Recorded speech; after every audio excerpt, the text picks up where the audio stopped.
मीरा भाईंदर ही नहीं बल्कि लगभग मुंबई और महाराष्ट्र में कोरोना पूरी तरह से ख़त्म होता हुआ दिखाई दे रहा है। लेकिन इसी कोरोना के आड़ में आज भी मीरा भाईंदर शहर के निजी अस्पताल लूटमार करते हुए दिखाई दे रहे हैं। जब कभी किसी अस्पताल से कोई गलती होती है या कोई लापरवाही का मामला सामने आता है, तब वो कोरोना का नाम कहकर पूरे मामले को रफा दफा करने की कोशिश करते हैं। जी हाँ, मैं ऐसे ही एक मामले की बात करने जा रहा हूँ। आज मीरा रोड के गैलेक्सी हॉस्पिटल में एक 22 वर्षीय युवक की जान चले गई है। घरवालों का आरोप है कि उसे अपने पैरों पे इस अस्पताल में लाया गया था। यहाँ पर कुछ ऐसा मामला हुआ कि उसे इंजेक्शन देने के लिए कहा गया। घरवालों ने इंजेक्शन के बारे में जब आपस में डिस्कस करना चाहा कि 5,000 वाला लगाए या 40,000 वाला लगाए, ये जो अमाउंट है ये डॉक्टरों की तरफ से दी गई थी अमाउंट मरीज़ के परिजनों को। जब ये लोग आपस में डिस्कशन कर रहे थे, उसी दौरान करीब 10-15 मिनट की देरी में ही उस 22 वर्षीय युवक की मौत हो गई है। मौत होने के बाद में जब यहाँ पर हंगामा हुआ, तब यहाँ पर अस्पताल द्वारा बताया जा रहा था कि ये कोविड का पेशेंट था, ताकि उसका पीएम रिपोर्ट ना हो, उसका पोस्टमार्टम ना हो, मामले को रफा दफा कर दिया जाए। इस तरह की चाल इस गैलेक्सी हॉस्पिटल ने चली है। आइए सबसे पहले हम आपको ले चलते हैं उस 22 वर्षीय मृतक के माता पिता के पास, उसकी बहन के पास में क्या कहना, उनका क्या पूरा मामला है। सर, मेरा पेशेंट मॉर्निंग में ठीक था, करीबन 10 बजे तक पेशेंट मेरा ठीक था। अचानक से 11 बजे उसको सांस फूलने का प्रॉब्लम हुआ, तो सर हम उसको महाजन हॉस्पिटल में लेके गए और फिर वहाँ पे हम लेके गए तो उन्होंने करीबन आधा घंटा उन्होंने रखा पेशेंट को। उन्होंने बोला सिटी स्कैन निकालो। सर हमने सिटी स्कैन निकाला, फिर उन्होंने इस हॉस्पिटल का नाम बताया जहाँ पे अभी हमें गैलेक्सी हॉस्पिटल का नाम बताया। हम लोग यहाँ पे लेके आए सर, और हम यहाँ पे लेके आए, फिर उन्होंने एडमिट किया पेशेंट को। फिर आते ही, हालांकि 1 घंटा बाद पेशेंट मतलब ठीक था, 1 घंटा तक आते ही फिर पेशेंट को उन्होंने 5 मिनट के बाद बोला कि पेशेंट को इंजेक्शन चाहिए। तो उन्होंने बोला कि ठीक है, तो आप करना क्या है, तो हाँ 1 सेकंड, तो उन्होंने बोला कि करना क्या है, तो इन्होंने बोला आप मुझे 5 मिनट का टाइम दे दो, अपनी फैमिली से सजेस्ट कर लेते हैं कि हमें कौन सा इंजेक्शन देना है, 5,000 वाला या 40,000 वाला। सर इन्होंने तो उसके बाद ये फैमिली से सजेस्ट करने आए, तब तक वो लोग इंजेक्शन दे दिए। ये पेरेंट्स जब तक अंदर गए तब तक पेशेंट को इंजेक्शन 5,000 वाला लग चुका था। हो सकता है कि हम 40,000 वाला इंजेक्शन लगाए कि हमारा बच्चा बच जाए। हमारा बच्चा गया, हमारे दिल से पूछिए सर, राइट। और 10 मिनट के एक सेकंड, 10 मिनट बाद ये डॉक्टर बोला, डॉक्टर का सॉरी नाम नहीं याद है कि सर नेम याद है, यादव है वो। उन्होंने बोला आपके पेशेंट का डेथ हो गया। हमने बोला कैसे और क्यों, आपने कौन से रिपोर्ट पे ट्रीटमेंट किया, कौन से रिपोर्ट पे, क्या रिपोर्ट है, क्या ट्रीटमेंट किया, कौन सा बिल, काय का ट्रीटमेंट, हमको वो सब बताइए। कौन सा इंजेक्शन लगाया, और हमारे किसी भी बिना पेरेंट्स को पूछे हुए किसी भी पेशेंट के पेरेंट्स को इंजेक्शन नहीं दे सकते। कोई भी पेशेंट के बिना पेरेंट्स से क्या तुम 40,000 अपने घर से भरोगे? और हम गरीब का मेडिक्लेम भी था, तुम 40,000 वाला भी इंजेक्शन दे सकते थे, तब क्यों नहीं दिया सर? और हमसे बिना पूछे ही तुमने क्यों इंजेक्शन दिया, क्यों ट्रीटमेंट किया? हमको अच्छा, हम तुम्हारे पास गरीब आते हैं कि हमको अच्छा रास्ता बताओ, तुमने हमारे साथ क्यों गलत किया?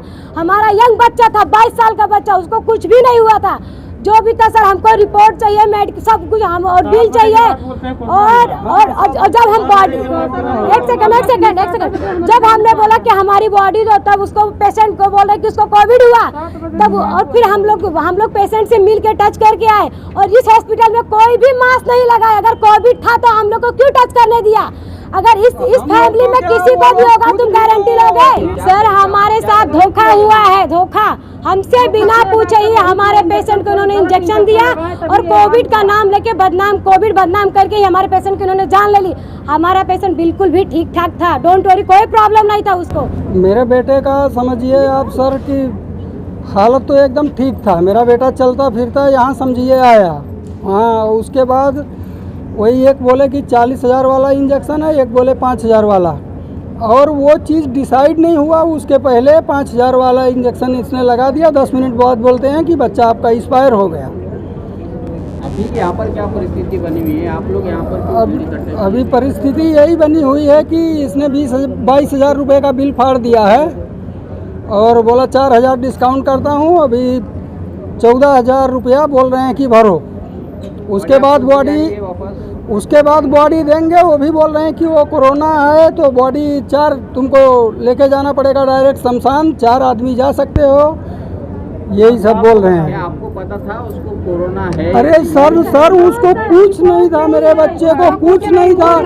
आज ये लोग 5 बजे समझिए बोले हैं कि उसको कोरोना पॉजिटिव है, यही अपना ये हॉस्पिटल में। डॉक्टर ने बोला कि नहीं सर, उसको वो कुछ गलत नहीं बात। हुआ, कुछ सब गलत है, कुछ नहीं हुआ मेरे बच्चे को। वो बोला ठीक हो जाएगा।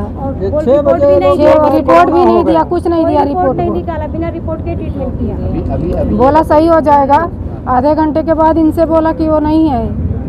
क्या करता था आपका सर इसको इतना नहीं, मेरा लड़का मोबाइल की कंपनी में काम करता था। सर प्लीज प्लीज इससे मत बात करें। ये थे 22 वर्षीय मृतक राघवेंद्र मिश्रा के परिजन, जो बता रहे थे कि डॉक्टर की लापरवाही के चलते ही उनके बेटे की जान गई है।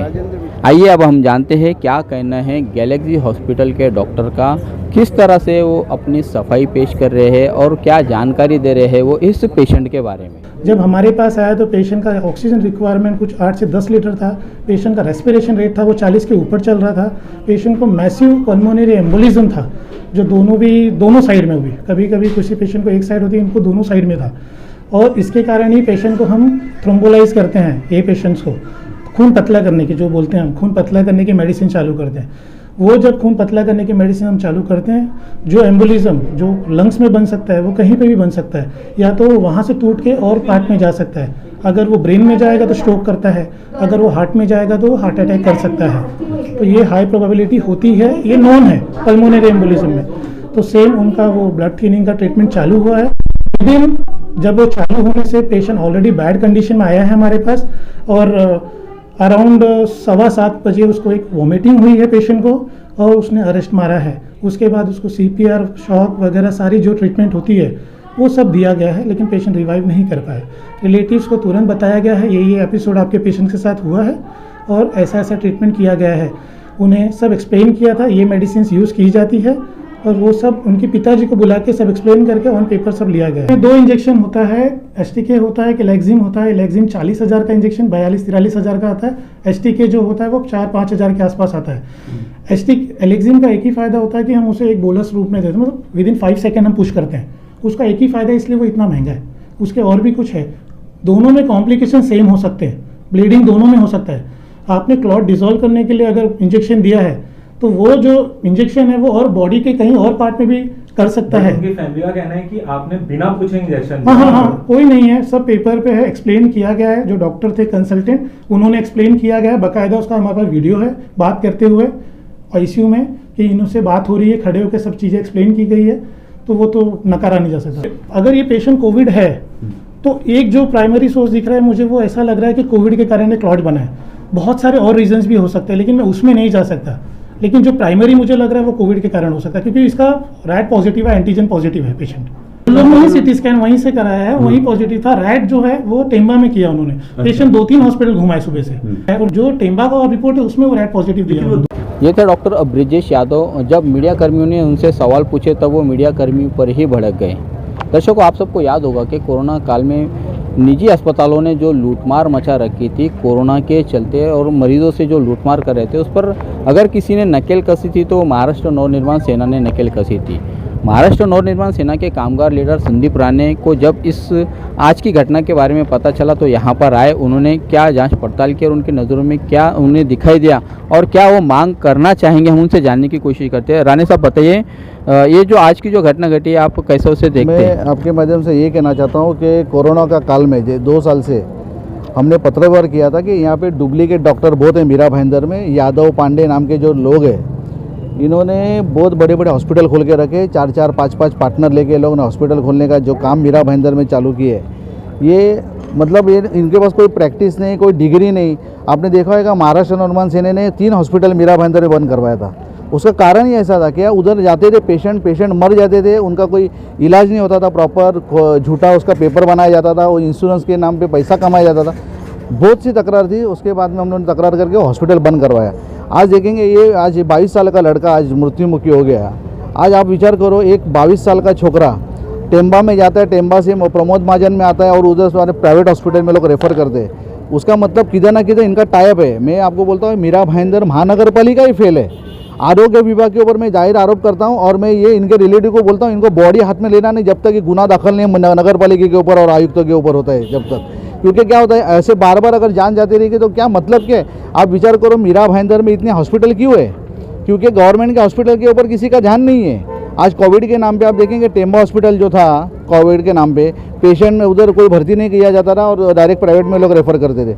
आज प्राइवेट के नाम पे वो लोग लूट मार करते थे। आज अनेक डॉक्टर लूट मार करके आज करोड़पति बन गए। आप देखेंगे ना हर एक डॉक्टर के पास नया नया गाड़ी आया है, नया नया फ्लैट उन्होंने लिया है। कहाँ से आया? ये सब लूट मार का पैसा है। तो मैं चाहता हूं कि महाराष्ट्र के मुख्यमंत्री साहब को, आरोग्य विभाग के हमारे मंत्रियों को, यहाँ के पालक मंत्रियों को, आमदार खासदार को आँख खोलने की जरूरत है। अभी आदमी को मारने का आपने ठेका लेके रखा है कि ये अभी पब्लिक के सामने प्रश्न है। तो मेरा ये कहना है कि इसके ऊपर कार्रवाई होनी चाहिए। और ये डॉक्टर जो ब्रिजेश आपने बोला अभी वो जो एरोगेंट बात कर रहा है उसके ऊपर फौजदारी गुना दाखिल होना मांगता है। उसके ऊपर फौजदारी गुना दाखिल नहीं हो तो महाराष्ट्र निर्माण सेना कल रोड पे उतरेगी। आपके माध्यम से मैं कहना चाहता हूँ रानी जी, जिस तरह से यहाँ पर हमारे मीरा भाईंदर शहर में जो लूटमार मची थी हमने तो देखा ही है कि आपने जो काम किए थे, लेकिन वो लूटमार एक कोरोना का एक जो पीरियड था तब तक चल रही थी। अब कोरोना ख़त्म हो चुका है लगभग, अब भी ये लूटमार जारी है कोरोना के नाम पे। जैसे कि इस पेशेंट की अगर मैं एग्जांपल दूं तो इसके बॉडी में कुछ ब्लड क्लॉट हो गया था, खून की गठान बन गई थी, ऐसा बताया गया था मरीज़ के परिजन को, जो मृतक उनके परिजन को। और बाद में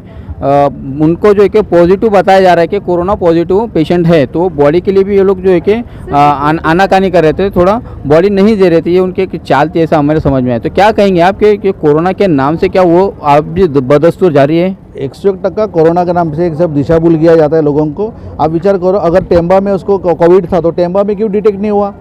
प्रमोद महाजन ने डिटेक्ट क्यों है? प्राइवेट में कि इधर कोरोना का अगर उसके रिलेटिव बाजू में बैठे हैं उसका मतलब आप लोग फैला रहे हो कोरोना। अगर कोरोना रहेगा तो मेरा यही कहना है मतलब कोरोना का नाम पे पूरा ये पब्लिक को गुमराह किया जाता है, पब्लिक के पास से पैसा लूटा जाता है, यही इनका धंधा है। और मैं खास करके वापस एक बार बोल रहा हूँ, यादव पांडे के नाम के जो भी डॉक्टर मीरा भाईंदर में है उनका स्क्रूटनी होना चाहिए, उनका इंक्वायरी होना चाहिए। लोगों ने डिग्री किधर से लाया, किधर से डिग्री लाया और किधर से प्रैक्टिस कर रहे हो, उनका नॉर्म्स में बैठता है कि नहीं। क्योंकि कोविड के काल में डॉक्टर उसका कैटेगरी का होना चाहिए। इधर कोई भी कैटेगरी ने अब मीरा भाईंदर महानगर पालिका के अंदर 6 से 7 डॉक्टर निकाला गया है। उसका कारण ऐसा था कि उनके पास डिग्री नहीं था। ये कौन सा मतलब कारण है? मीरा भाईंदर महानगर पालिका के अंदर ऐसा होता रहेगा तो मुझे लगता है ये बहुत बराबर चीज़ नहीं है। और मुझे लगता है आयुक्त ने इसके ऊपर ध्यान देना चाहिए, आरोग्य विभाग ध्यान देना चाहिए।